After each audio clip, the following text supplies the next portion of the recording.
Hey everybody, it's Candy, aka Brown Eyed Girl 69. How y'all doing? Well, today is June 20th, 2025. And I wasn't going to make a video, but I had a conversation with another friend of mine here on YouTube, away from YouTube, um, that didn't really spark this, but she and I had a very good conversation about many subjects. Um, and then she's in Australia, so it's time for her to go to bed. And so I jump back on YouTube and see a video. Think, well, I'll go ahead and listen to it. And all these things started popping in my mind. And then I started recollecting back on some of the things that she and I discussed today as well. And it made me feel like I needed to reiterate some of those things. So, here we go. First off, I kind of want to say, where do I start?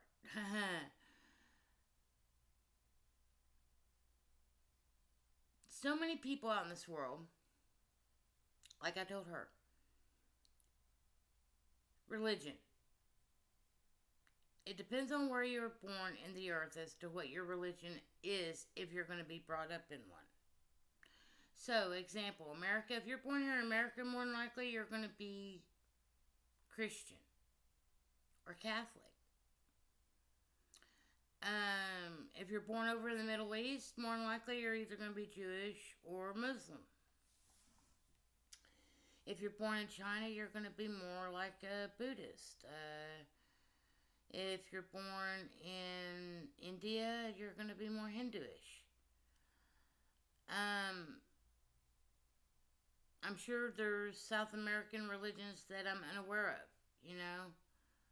Tribal religions. Depends on the region you're born in. Some places haven't even heard of some names or such things, you know. So there's that. But there's Christianity believes we're in the end times. Um, and all I see out there on social media in the world is people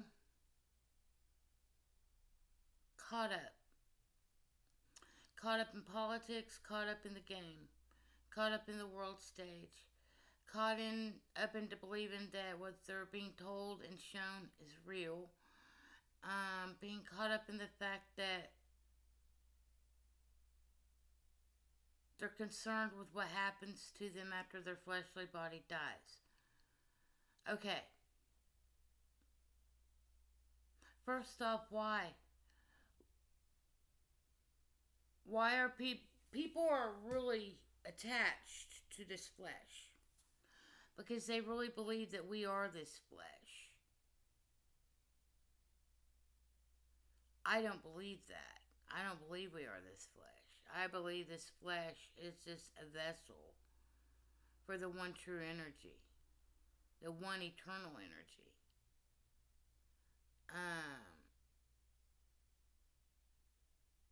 So I'm pretty much detached from my flesh. Not 100%, but I'm not caught up in society anymore. I tell people at my job sometimes when they come in and they'll be like talking about something that's on TV or some TV show or something. And I just kind of look at them and I'm like, oh, I'm sorry, I've never heard of that show. And they look at me and I'll be like, well, I turned my TV off in January of 2009. Some people are like, wow, that's cool, that's amazing, you know, and ask me questions like, do you miss it or anything like that. And then there's other people that will look at me, and I had a gentleman do this to me just recently, within the last couple of days. Look at me like I was crazy that I didn't watch TV. Another thing people's caught up in is sports, entertainment. Um, but the thing is sports is entertainment. They're all bought and paid for. It's all scripted.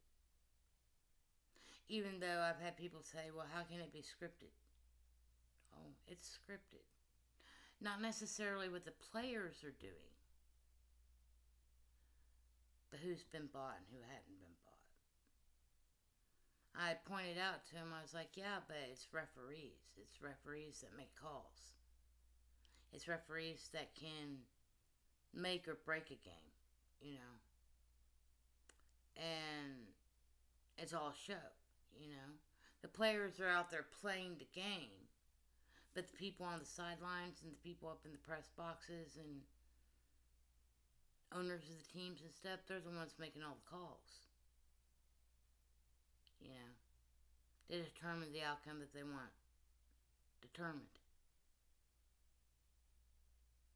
And these players make big bucks. I mean, big bucks.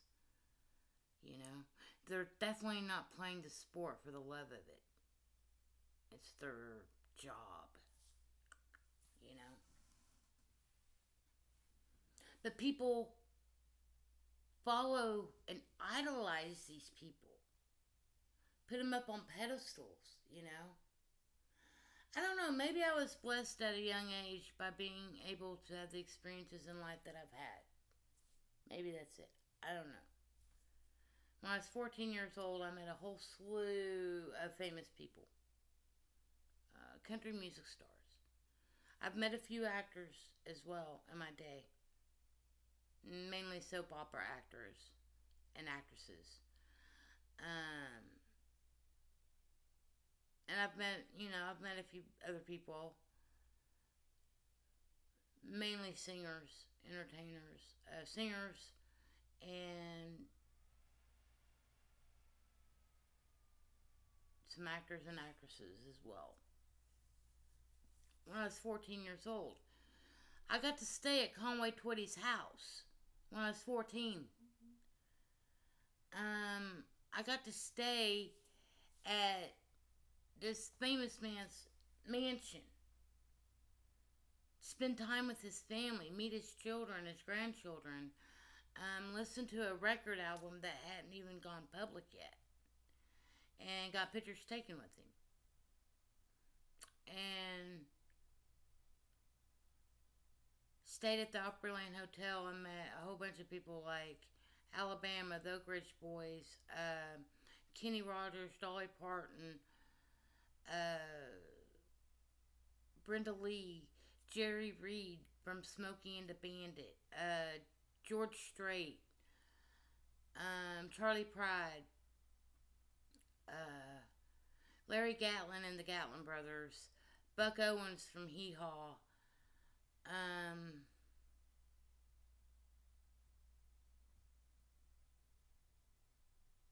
trying to think of some of the other bands, people that I met. And then just all the individuals within those bands, like Alabama. I got to meet all the members of Alabama. I hung out with the drummer, Mark, for approximately 5 or 6 hours one day. And he took me around to places that only people with press passes could get into with a guest. And that's how I got to meet a lot of these other country singers. My parents got to go to the Country Music Awards. I got to sit there and watch it in the comfort of my hotel room on the TV. I had a better view. My mom said that. She's like, oh yeah, you definitely have a better view than we are. So I think because of that, at such a young age, that kind of put an impression in my mind that these people are just normal people. I mean, behind the camera, behind the scenes, they're just a normal person. You know, they have to do the same things as everybody else.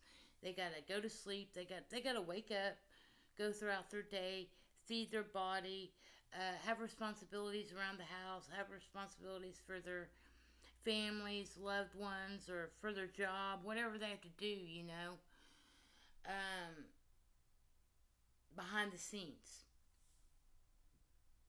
It's just like you and I. They're just normal people. They're just in the public eye. That's how I stated it when I was 14. When people asked me about my experience meeting all these famous people, I basically was like, well, they're just basically people like you and I. It's just they're in the public eye, you know? And that's the way it is with social media right now, too. Is there's a lot of people out there that are social media famous, content creators, whatever. But you got to ask yourself, is what they presenting to you on social media truly representative of the life that they lead behind the scenes? You know what I mean? So I see a lot of people idolizing so many different things, you know. So many people, like I said, they're attached to fleshly things. Majority of the humans, and this is all based off of videos and research and knowledge that I've gained throughout the years in different subject matters. Humans basically live out their lower three chakras. Um, and very few humans reach the heart area. And the higher you go, the harder it is to obtain. Um, the battle that I have within, the battle that I'm dealing with right here, right now, in my present moment, and probably the last few weeks since I had my surgery, is my ego, my ego. That is my battle that I have. It's like mentally, internally, I know what it is that I need to do, but physically, I don't put forth the effort. And this is just me being raw and real and letting you people know how it is. Because I don't want to be a hypocrite.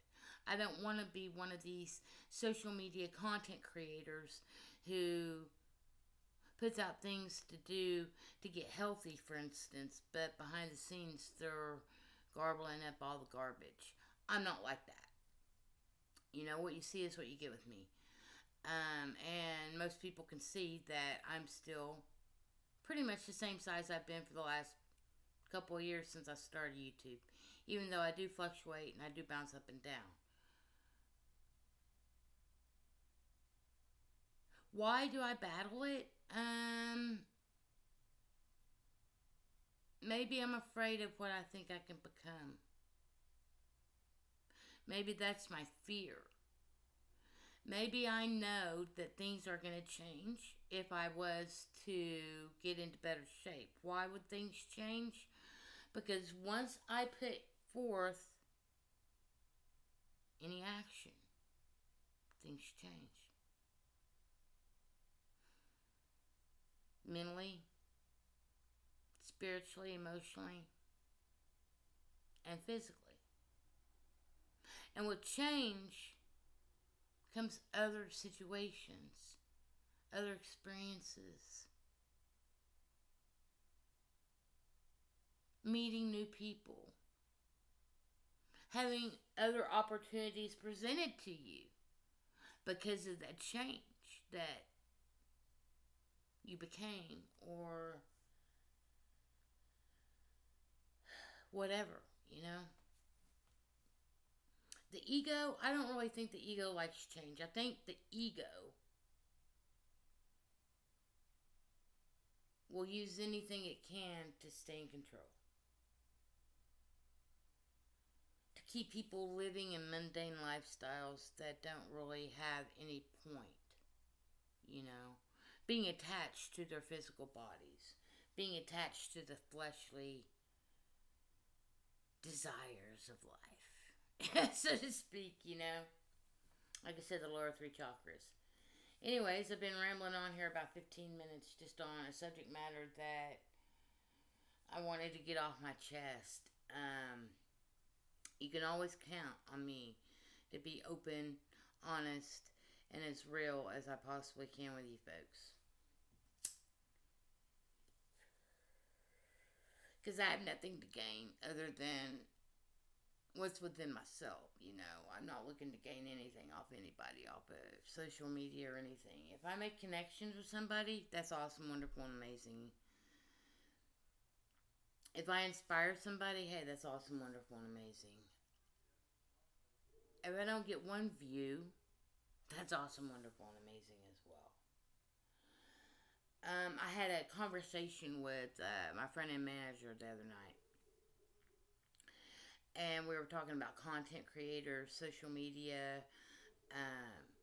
monetization on your channels, etc., etc.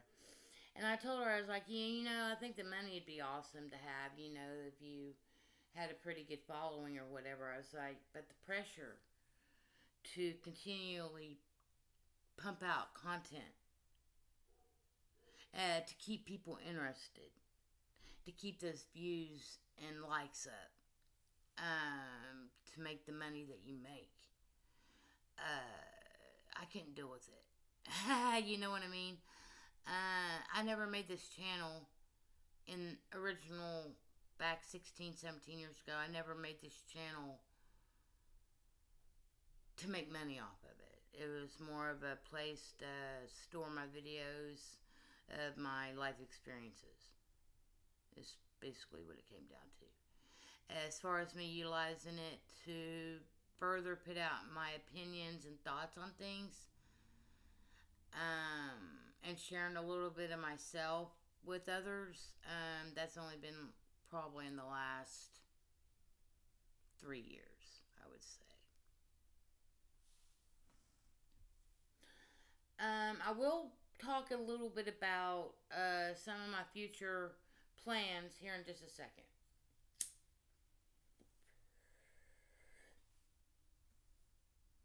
I had to go get a new driver's license because it expires on my birthday, which is Monday, the 23rd.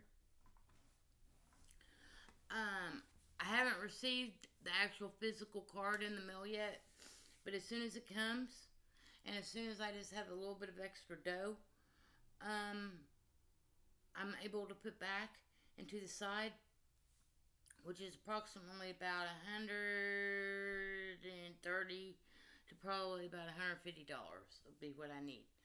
I can then apply for my OMMA card, which is my medical card for marijuana here in Oklahoma. Once I do that, and once I have my credentials, then I can apply at either dispensaries, processing plants, grows, whatever. I'm definitely going to try to find a place to dip my toes in the cannabis industry here in Oklahoma. Even though my plans are to still try to keep the job that I'm with, because they do have good insurance and they are a good company.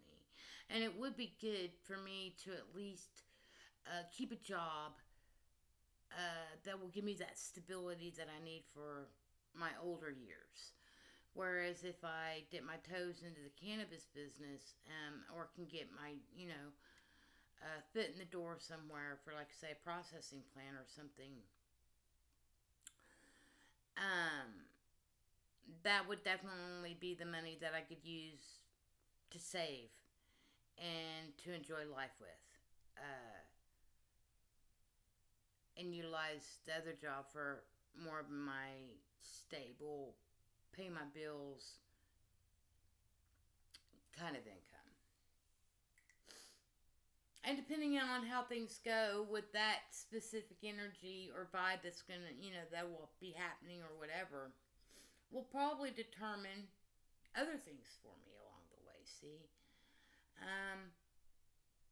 I like stability, but I'm also the curious type that likes to try to learn and experience new things.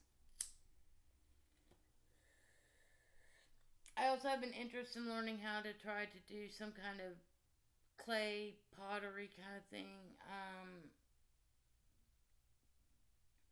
I know there's just all sorts of interests that I have that I need to just try to start researching and find going on in my general area.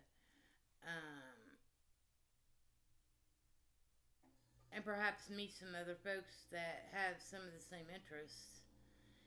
That brings me together to meet other like-minded folk. I guess I just trying to find connections with like-minded folks. Anyways, um, y'all have a most blessed day. Peace, love, hugs, nugs. Um, I'm off work today, but I got several things I need to do and get out around here at home, as well as get out of the house for a little bit and go get a few things, etc., etc. Y'all have a most blessed solstice evening, and tomorrow, June 21st, the first official day of summer here in the northern hemisphere.